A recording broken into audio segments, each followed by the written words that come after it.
Devaya.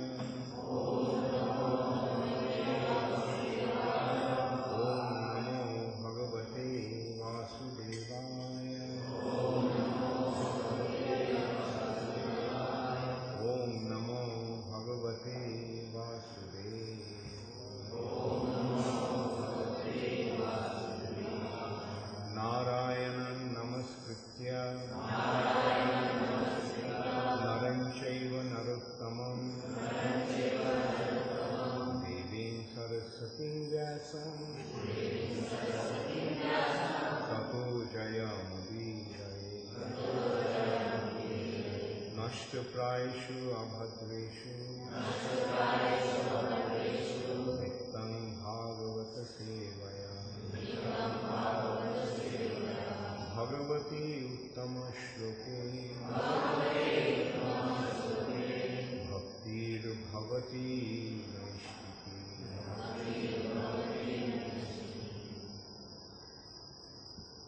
Srimad Bhagavatam, second canto, chapter 7, scheduled incarnations, text 7 or text 8.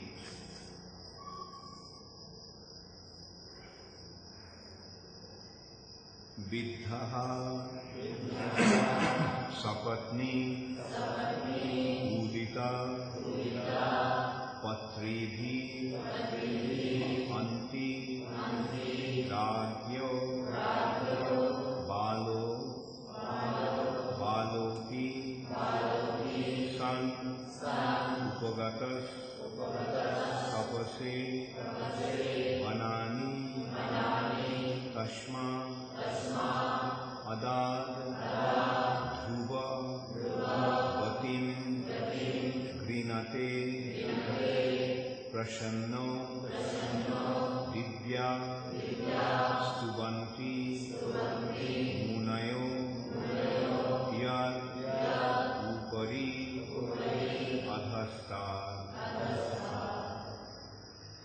vidyo sapatnodito pratibhir antiragyo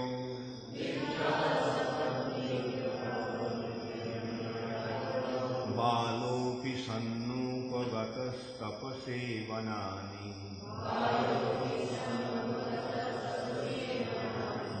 tasma adad dhruvagatim grinate prasanyo divyastubanti munayo jadupayartathastar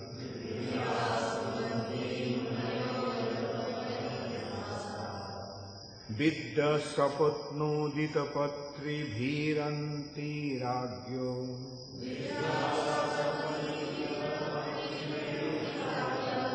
balopi sannupagatas tapase vanani tasma adad dhruvagatim grinato prashanno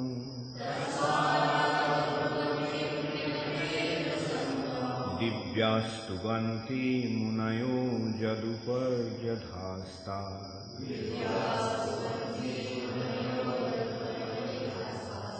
vidya sapatnodita patribhirantiragyo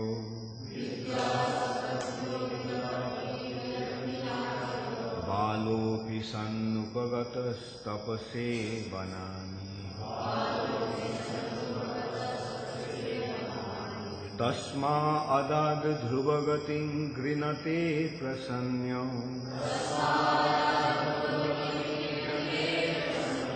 divyastubanti munayo jaduparjadhastar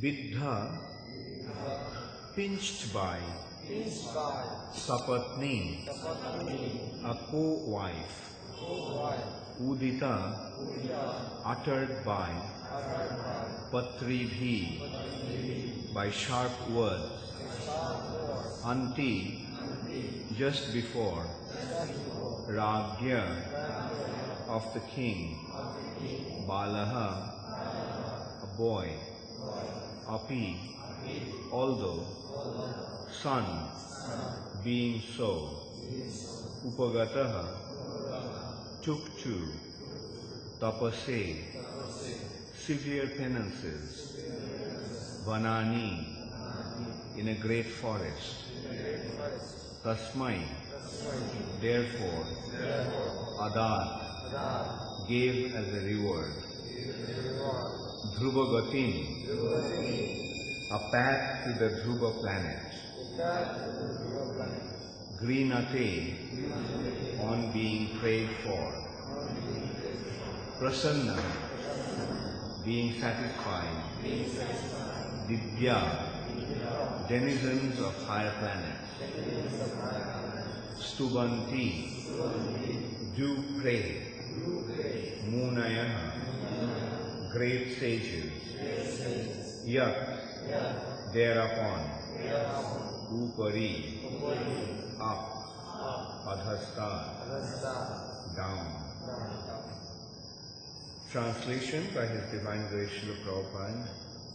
Being insulted by sharp words spoken by the co-wife of the king, even in his presence, Prince Dhruva, though only a boy, took to severe penance in the forest, and the Lord, being satisfied by his prayer, awarded him the Dhruva planet, which is worshipped by great sages, both upwards and downwards. Please repeat after me. Being insulted by sharp words, spoken by the co-wife of the king,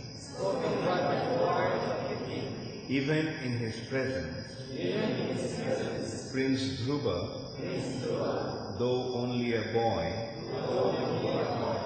took to severe penances in the forest. And the Lord, being satisfied by his prayer, awarded him the Dhruva planet, which is worshipped by great sages, both upward and downward. Purport by Srila Prabhupada. When he was only 5 years old, Prince Dhruva, a great devotee and the son of Maharaj Uttanapad, was sitting on the lap of his father. His stepmother did not like the king patting his stepson, so she dragged him out, saying that he could not claim to sit on the lap of the king because he was not born out of her womb. The little boy felt insulted by the act of his stepmother, nor did his father make any protest, for he was too attached to his second wife. After this incident, Prince Dhruva went to his own mother and complained. His real mother also could not take any step against his insulting behavior, and so she wept. The boy inquired from his mother how he could sit on the royal throne of his father, and the poor queen replied that only the Lord could help him. The boy inquired where the Lord could be seen, and the queen replied that it is said that the Lord is sometimes seen by great sages in the dense forest. The child prince decided to go into the forest to perform severe penances in order to achieve his objective. Prince Dhruva performed a stringent type of penance under the instruction of his spiritual master, Sri Narada Muni, who was specifically deputed for this purpose by the personality of Godhead. Prince Dhruva was initiated by Narada into chanting the hymn composed of 18 letters, namely Om Namo Bhagavate Vasudevaya. And Lord Vasudeva incarnated himself as Krishnagarbha, the personality of Godhead, with 4 hands, and awarded the prince a specific planet above the 7 stars. Prince Dhruva, after achieving success in his undertakings, saw the Lord face to face, and he was satisfied that all his needs were fulfilled. This planet awarded to Prince Dhruva Maharaj is a fixed Vaikuntha planet installed in the material atmosphere by the will of the Supreme Lord, Vasudeva. This planet, although within the material world, will not be annihilated at the time of devastation, but will remain fixed in its place. And because it is a Vaikuntha planet, never to be annihilated, it is worshipped even by the denizens of the 7 stars situated below the Dhruva planet, as well as by the planets which are even above the Dhruva planet. Maharshi Bhrigu's planet is situated above the Dhruva planet. So the Lord incarnated himself as Krishnagarbha just to satisfy a pure devotee of the Lord. And Prince Dhruva achieved this perfection simply by chanting the hymn mentioned above, after being initiated by another pure devotee, Narada. A serious personality can thus achieve the highest perfection of meeting the Lord and attain his objective simply being guided by a pure devotee, who automatically approaches by dint of one's serious determination to meet the Lord by all means. The description of Prince Dhruva's activities can be read in detail in the 4th canto of Srimad Bhagavatam.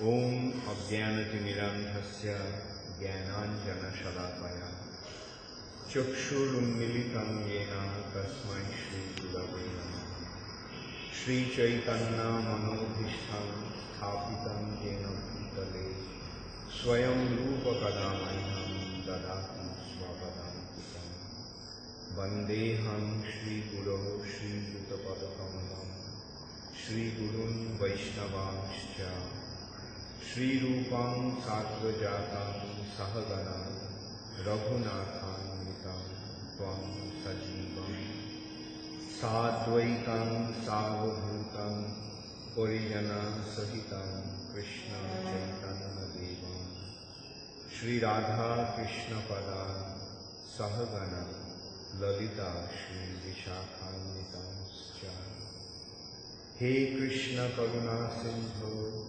Deenabandho Jagatpate Gopesha Gopika Kanta Radha Kanta Namastute Tapta Kanchana Gaurangi Radhe Vrindavaneshwari Vrishabhanusute Devi Pranamam Haripriye Vancha Kalpatarubhascha Kripa Sindhubhaivacha Patitanam Pavanebhyo Vaishnavebhyo Namo Namaha Shri Krishna Chaitanya Prabhu Nityananda Shri Advaita Gadadhar Shivashadi Gaura Bhakta Hare Krishna, Krishna Krishna, Hare Hare, Hare Rama, Rama Rama.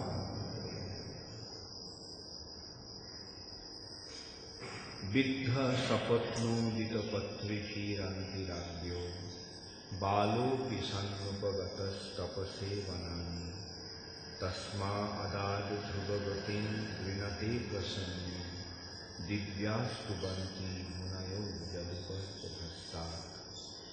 Being insulted by sharp words spoken by the co-wife of the king, even in his presence, Prince Dhruva, though only a boy, took to severe penance in the forest, and the Lord, being satisfied by his prayer, awarded him the Dhruva planet, which is worshipped by great sages, both upward and downward. So here in this chapter, entitled as Scheduled Incarnation, Lord Brahma is instructing Narad Muni about different incarnations of the Lord when he comes to perform his pastimes. So this is the 7th incarnation of the 23 that had been described in this chapter. Describes how Lord, as Krishnigarbha, appeared to please his great devotee Dhruva Maharaj and to grant him the benediction of the most elevated planet in this universe, Dhruvaloka, which is actually the Vaikuntha planet. In this universe also there is a Vaikuntha planet, which is the Dhruvaloka. All the other planets and all the other stars and luminaries are rotating in this universe. But Dhruvaloka is the only star that is fixed. In English it's called the North Pole or the polar star. I'm sorry, not North Pole, but the polar star. That, and in Sanskrit it is known as Dhruva Nakshatra. And because this is fixed, there is an expression, Dhruva. Dhruva means fixed. Like for example, the expression Dhruva Satya. Dhruva Satya means that is truth, that is absolutely fixed. There is not going to be any change in that truth. It's called Dhruva Satya or Dhruvam. The expression Dhruva came from the name of Dhruva Maharaj. He is the son of King Uttanapad, and Uttanapad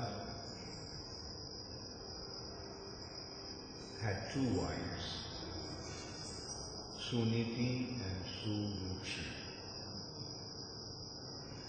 Somehow he became very attached to his second wife, Suruchi, and he neglected his first wife, Suniti.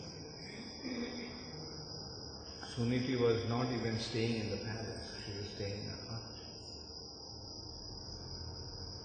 And Dhruva was Suniti's son.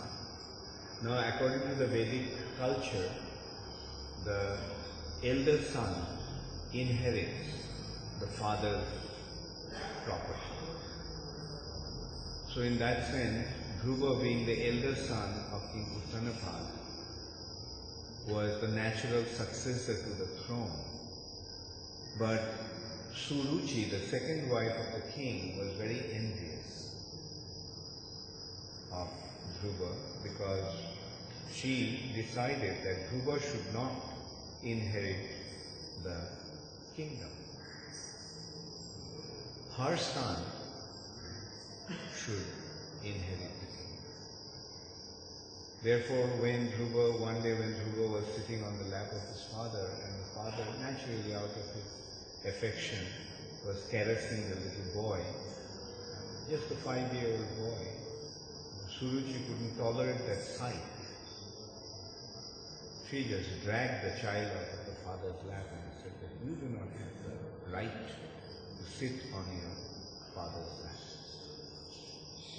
because you are not born out of my womb.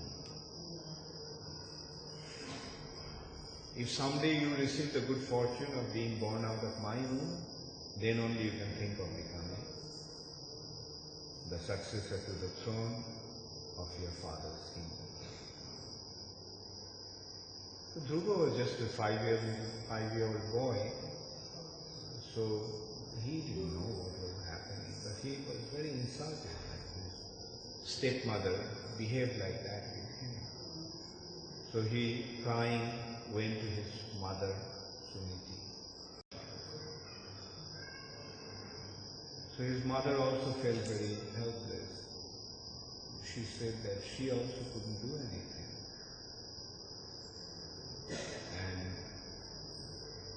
But Dhruva was very much insulted and he was very determined. In this respect, Prabhupada pointed out that's the nature of a Kshatriya. A Kshatriya is very determined. A Kshatriya, when he is insulted, he must take revenge. That's the nature of a Kshatriya. That if somebody insults him, he can't tolerate that insult. So he wanted to take revenge by acquiring a kingdom which is even greater than his father's kingdom. Not only his father's kingdom, greater than his great-grandfather's kingdom. His great-grandfather is Lord Brahma. Brahma's son is Swayambhuva Manu, and Swayambhuva Manu's son is Uttanapad, Dhruva's father. So, in a childish way, he actually committed this, he made this resolution, or but his mother told that the only person who can help him in his fulfilling his desire is Hari, the Supreme Personality of God. So Dhruva asked, where can I find Hari? The mother said, you go and ask Hari. And Dhruva naturally questioned, where can I find Hari? The mother said that when people want to see Hari, they go to the forest. And sometimes the great saintly personalities, after severe penances, get to see him. So Dhruva went to the forest straight away. A 5-year-old boy, but he was so determined. So in this way we can see how the spirit soul is not actually affected by the body. Or the body may have been 5 years old, but his spirit soul was a Kshatriya spirit soul, very determined, naturally aggressive, and when insulted and hurt, he is determined to take revenge. Nobody had to teach him anything. That now that you have been insulted, you have to take revenge. It was inherent in him. So the characteristics of the spirit soul remains even though in an immature child's body. So Dhruva Maharaj then went to the forest and he was searching for Hari. Where is Hari? Where is Hari? And the forest was filled with wild animals, ferocious wild animals like lions, tigers, and so many other ferocious animals.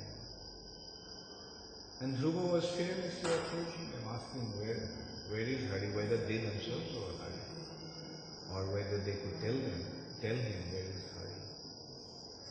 But those wild animals, ferocious wild animals, did not harm Dhruva Maharaj. So this is another very wonderful instruction that we receive from the scriptures, that when one is sincere in searching the Supreme Personality of Godhead, the Lord gives him all protection. Even in the middle of the forest, surrounded by wild animals, he remains unharmed, because Lord, as the Super Soul, gives him all protection.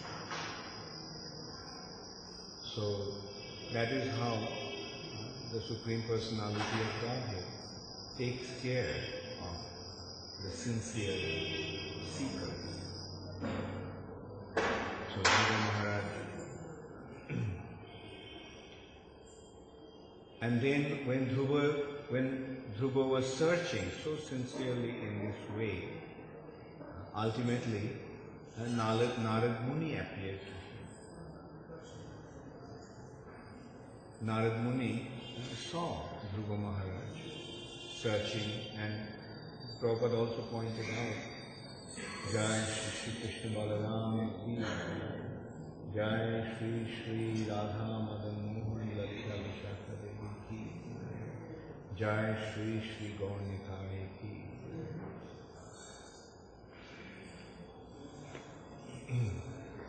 So, Narad Muni, Prabhupada pointed out that Narad Muni had been deputed specially by the Lord to go and instruct Dhruva. So here also we can see another wonderful arrangement that the Lord makes. One thing is, in order to approach the Lord, one must approach Him through a bona fide spiritual master. That is one thing we learn from this incident. That even Dhruva Maharaj, although he is a little child, he needed to be instructed by a spiritual master. And that spiritual master was sent by the Supreme Personality of Godhead himself. He arranged that Narada would come and instruct. And that's what has been pointed out. Guru Krishna Prasadipai Bhakti Lakabij.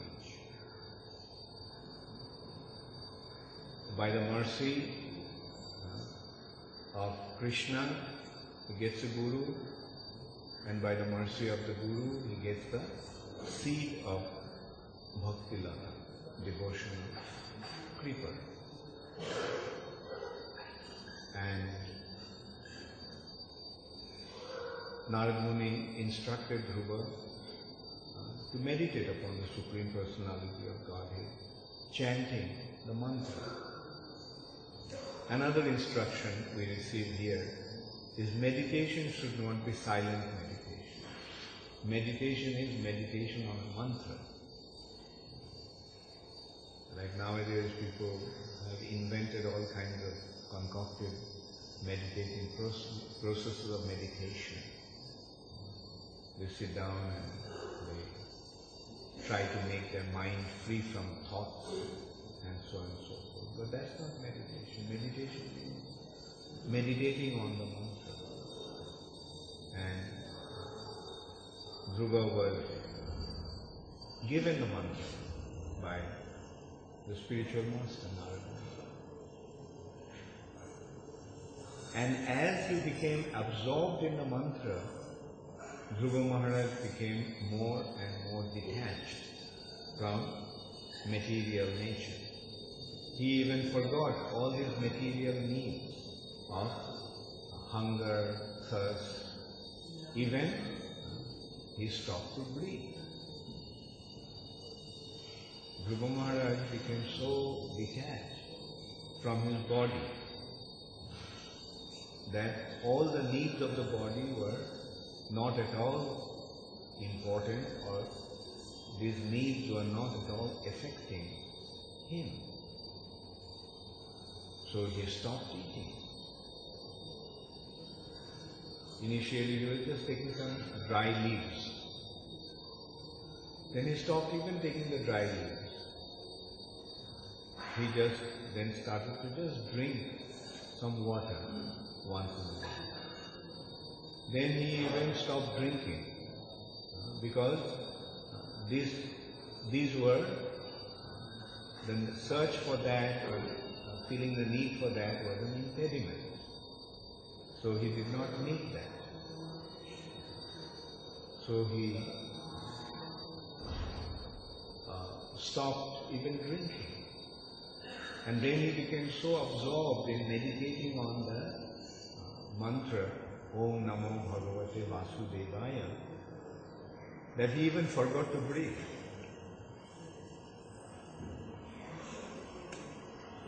It's not that he was trying to control his breathing artificially.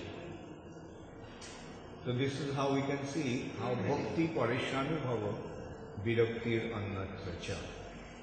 As one develops bhakti to the Supreme Personality of Godhead, he becomes detached from everything else. Annatracha. So the detachment is not an artificial cultivation. Yes, initially it may be practiced, like we are practicing now. Today is Ekadasi. We are practicing to fast. But initially what we do? We don't really fast. We just abstain from grains. We call it Ekadasi fast, but how is it fasting? If we are eating, then how can it be called fasting? It's not fasting. We are abstaining from grains. But then as we become bhakti parishanubhava, as our devotion increases, then we will become more detached from the needs of the body. There will be like fasting till 12 o'clock. Not fasting the whole day. Ekadasi fast is 12 noon. And then have some anukalpa. Anukalpa means food without grain. Food that are non-grain and non-bean foodstuffs. I suggest that when the devotees can, they can try to fast till evening. Everyone fasts here till 12.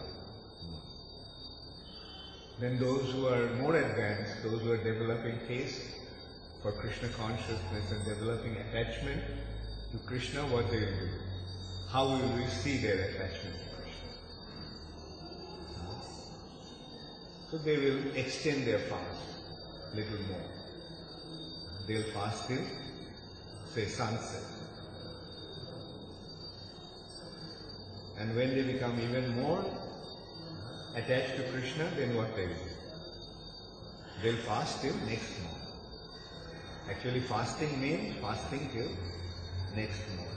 Fast and then break fast. Break fast the next morning. Before the parana, during the parana. There is a specific time when the fast is broken.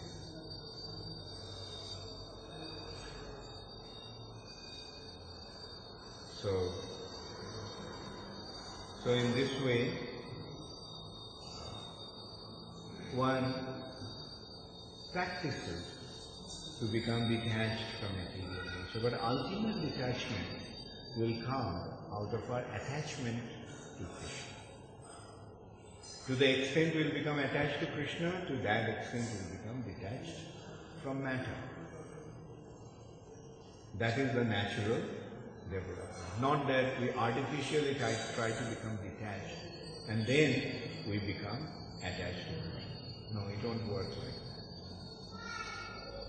that. Rather, we develop our attachment to Krishna and then detachment to matter will automatically take place. So Dhruva Maharaj stopped to breathe.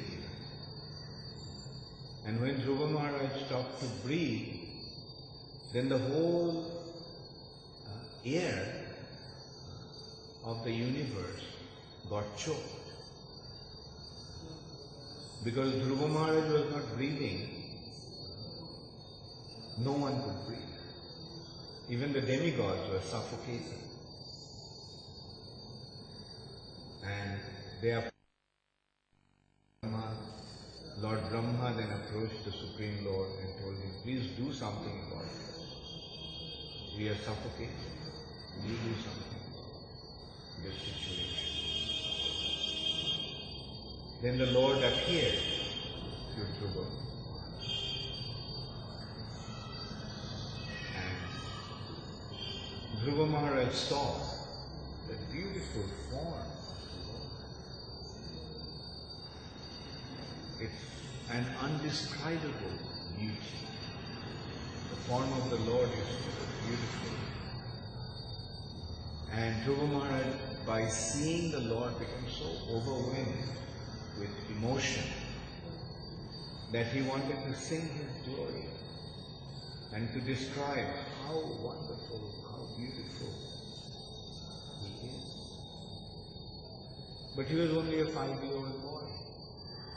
He didn't know how to glorify the Lord.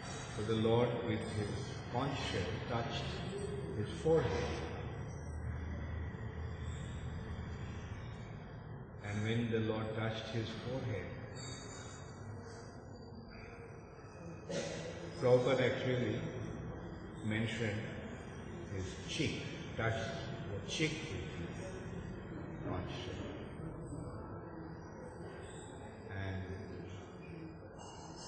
it's because there is a slight difference in these two words. Forehead is kopal and cheek is kopol. So when the word is taken as kopol, then it is the cheek. But when the word is kopal, then it is the forehead. So when Dhruva Maharaj was touched by the conch shell of the Lord, then he became so eloquent. By the mercy of the Lord, Dhruva Maharaj started to describe the most wonderful prayers in glorification to the Supreme Personality of God. And so then the Lord asked Dhruva, so Dhruva, tell me what you want. And Dhruva said that, I don't want anything. I don't want anything. Just I have seen you, that's the greatest achievement. What else do I need? And it's a mistake that I became so childish in my behavior. Being insulted, I wanted to have a kingdom greater than my great-grandfather, but now I can see that it's so insignificant. Compared to your darshan, all these material achievements are so insignificant. So I don't want it. But the Lord said, okay, but Dhruva, since you desire, it's in your mind. So fulfill that. Due to I'll make arrangements that you will get the Vaikuntha planet on this universe. That will become your planet. And prior to that, you just go and fulfill your desire. Become the king. And in this way, Dhruva Maharaj had to accept the responsibility of his father's kingdom. And in the meantime, due to the divine arrangement of the Lord, everyone's mind changed. The Lord as a super soul makes all the arrangements from within. Like everyone became favorable. His father, his stepmother, everyone became favorable to Dhruva. And so when Dhruva returned, they all received him with open arms. And then it has been described that after his retirement, after he took to Vanaprastha order of life, Dhruva Maharaj went to the Himalayan mountain, Badarikashram, and there he was associating with the saintly personalities, the great sages, and he was spending his time in that way, in the association to Vanaprastha order of life. Dhruva Maharaj went to the Himalayan mountain, Badarikashram, and there he was associating with the saintly personalities, the great sages, and he was spending his time in that way, in the association of great saintly personalities. And then the Lord sent the chariot with the two Vishnu Dutas, and the chariot came to Dhruva Maharaj, and Dhruva Maharaj was told that the Lord sent him the chariot. Then Dhruva prepared himself to go to the Lord, and he took his bath, bade farewell to all the sages in the Badarikashram, and then he circumambulated the chariot before embarking on the chariot. And when Dhruva Maharaj was about to climb the chariot, then he found that death personified is standing there with folded hands. And he begged him, please bless me before departing from this world. So Dhruva Maharaj very mercifully stepped on death's head to climb onto the chariot. So this is how death greets a pure devotee. Death doesn't approach a pure devotee to take everything from him, everything away from him. Mrittu sarva haraschaham. Death sarva haraschaham. Haran means to steal. And death steals everything away from people. But for a devotee, death is begging his mercy, begging for his mercy with folded hands. And what does a pure devotee, a liberated soul do? Place his feet on death's head to climb onto the chariot to go to Vaikuntha. So this is how a pure devotee is treated by different personalities in this planet. Even death is begging for his mercy.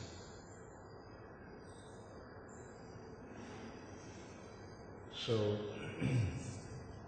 this is how Dhruva Maharaj went to Dhruva Loka, the planet which is actually Vaikuntha planet.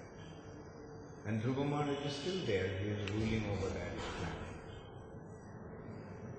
He is the eternal associate of the Lord there. So in this way we can see how when one sincerely serves the Supreme Personality of Godhead, the Supreme Lord bestows His benediction upon him in the most wonderful way. The most wonderful way. We should not think that Krishna is not seeing us or hearing us No, Krishna is watching us at every moment. He is seeing us at every moment, how we are behaving, what is the state of our consciousness, what is going on at the depth of our hearts. What is going on at the depth of our hearts. And accordingly, He will reciprocate. Upadrashta. He is the witness. He is seeing us, and accordingly He will reciprocate. When He sees that we are sincerely trying to make spiritual advancements, when He sees that we are sincerely trying to serve Him, then He will reciprocate. But when He sees that we are just pretending, then He will cheat us. He is the supreme cheater. If we want to cheat Him, then He will cheat us in such a way that we will never forget. Not that never forget, we will forget Him. His cheating is that we will forget and fall into Maya and suffer in this material life. Therefore, when it comes to dealing with the Supreme Personality of Godhead, we have to be very, very open and honest. No more cheating, no more deception, no more falsity. It should be absolutely truthful and honest. And then Krishna will reciprocate in the most wonderful way. Now that we have accepted this path of devotional service, now that we have accepted the position, the situation of becoming Krishna's servant, let us become His servant in the most sincere way. That is, we are His servant, that is it. We are His servant. And His servant means His servant's servant. Whoever is representing, we become His servant. And in this way, we become free from our false ego. False ego is what is preventing us from approaching Krishna. Maya javanikachannam, the curtain of Maya. And that curtain of Maya is false ego. It's because of false ego, we cannot see the Supreme Personality.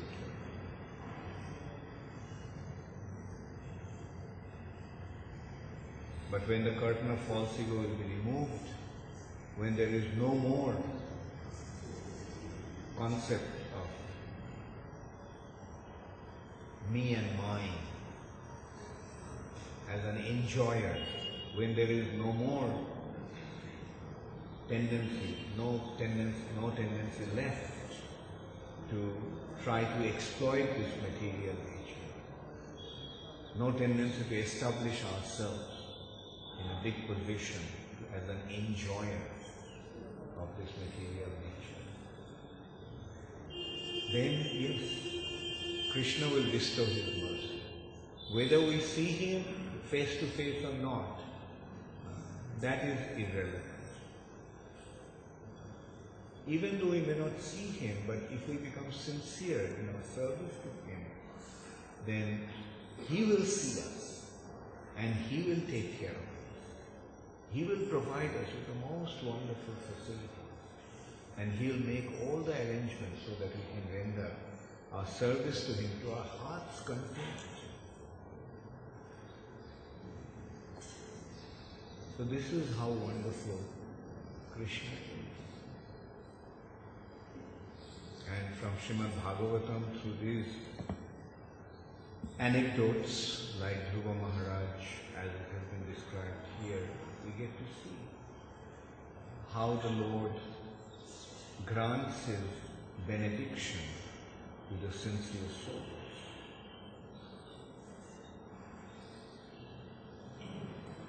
Srila Prabhupada ki jai, Gaur Premanande, Shri Shri Radha Madhava, Shri Shri Krishna Balaram ki jai, Shri Shri Gaur Nitai. Does anybody have any question or comment?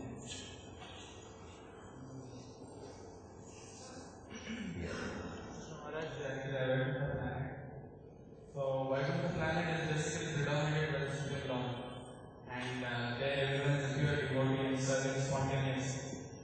So, what does it really mean that when spiritual is already present, how does it, how is it understood that no one is letting, because the topmost personality there is importance, nor is there any need for any room because there is spontaneously attached to it. So, how do you understand that? The Lord is present, Dhruva Maharaj is also present, but the Lord is letting Dhruva Maharaj manage the show. He is letting him manage the show. Right? It is not that. It's sometimes, like for example, Prabhupada sometimes used to let his disciples manage. Okay, you manage. Right? So managing doesn't mean that he lost control over it. If he lets somebody else manage, and like Dhruva Maharaj is managing, but Dhruva Maharaj is not thinking that now he has become the proprietor of this planet. He knows that it is the Lord's planet, and what he is doing is that he is making all the arrangements for his worship. He is making everybody engaged in the service of God. And the Lord is the predominating deity there, the first one. Yes, Adel? It seems that Dhruva Maharaj's mother was she who realized that her husband, or was she just giving her child some advice because she didn't really know? Say it again. I couldn't get it. Okay. Yeah. Dhruva Maharaj's mother gave him the instruction to go to seek out Lord Krishna. Was she more realized than her husband because she gave him proper instruction, whereas her husband had not? Very good. Yeah. Looks like. And yes, sometimes it happens. Like, and here also we see, like Dhruva Maharaj, when he was going to Vaikuntha, then Dhruva Maharaj felt an immense gratitude towards his mother, because his mother actually directed him to Hari. And he asked the Vishnu Dutas that, I don't want to go without my mother. Like, what is happening to my mother? Let me just get her also to come to me, because she's the one who guided me on this path. And the Vishnu Dutas then said, look, there is another chariot ahead of you, and your mother is going in that chariot. So obviously, because of guiding Dhruva Maharaj in the right path, she also received the benefit. And yes, as you asked, yes, apparently is more advanced spiritually than her husband. And also another thing is that sometimes due to suffering, we become more surrendered to the Lord. So because she was suffering, she had been deprived, of her position as a queen. She was living in a hut in a distant place. So it must have been very painful for her, but that pain actually cleansed her heart. That fire of pain burned all the impurities away. Thank you. Yes. Devotee sometimes finds himself in needs of services, particularly administrative, wherein he has to kind of, manage certain situations in which becomes difficult for him to be, humble. So how is it that, a devotee in any kind of service, maintain this kind of attitude? Okay. Yeah. The false ego and the humble disposition is not the same thing. I mean, not to have false ego doesn't mean necessarily being humble. Right? Or being humble doesn't necessarily mean being free from false ego. Right? Like the humble disposition, the false ego is our tendency to think that I am the enjoyer. I am the greatest. I am the supreme. So as long as one thinks that he is the supreme, how will he be able to see the supreme personality of God? Right? But somebody may be free from false ego, but he may not be that humble. Like for example, Arjuna, by fighting the battle of Kurukshetra, does he look very humble at that time? But does it mean that Arjuna was affected by his false ego? No. You see, that is the way to get rid of our false ego. If we become surrendered to Krishna and become engaged in his service, then there is no false ego. We have become situated in our real identity. And in that service, if we become arrogant, it is not a result of the false ego. Right? Because as a servant, I am arrogant. Like Hanuman is going to Ravan and telling him, who the hell you are? Just one kick on your head. And I'll send you to Patala, the abode of Jamaraj. Angad, the son of Bali, went to Ravan as a messenger of Ramchandra.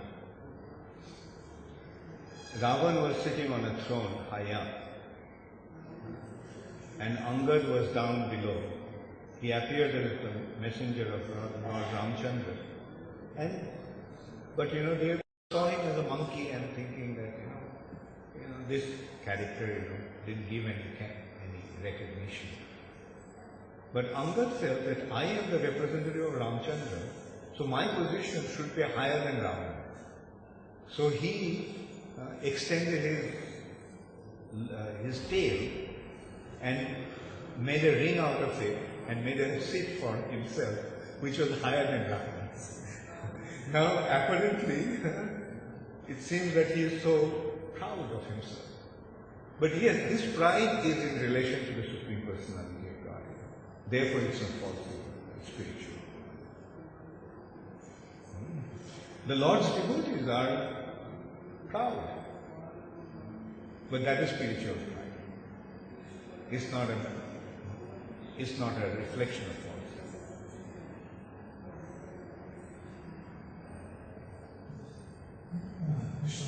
Another two questions.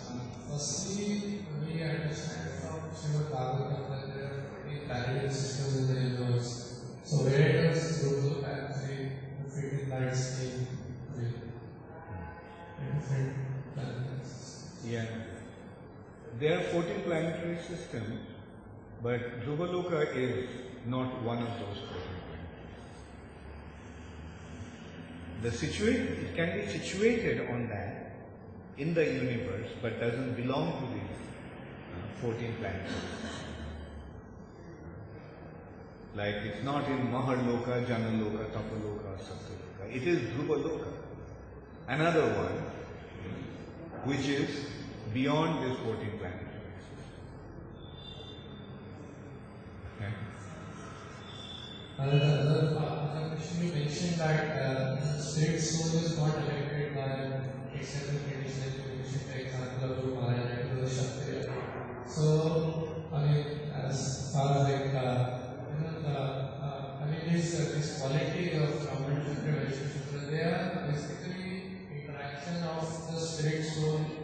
maybe over lifetimes become molds of nature. So if it is spiritual, then it is the spirit soul. But if it is pertaining to the subtle body, then it is, like for example a Kshatriya is a Kshatriya because his subtle body is like that of a Kshatriya. And he acts accordingly, even though a child. Because he is acting according to the nature of his subtle body. Similarly, also we get instances in Srimad Bhagavatam and scriptures, like some Brahmanas, even in their childhood, they are so Brahmanic. For example, Jamunacharya, when he was 8 years old, he challenged the greatest scholar of the time in that kingdom and defeated him. Now, apparently he is only 8 years old. So we have to understand that his spirit soul was so advanced in his Brahminical qualities that he could, his wisdom was far superior to the greatest scholar.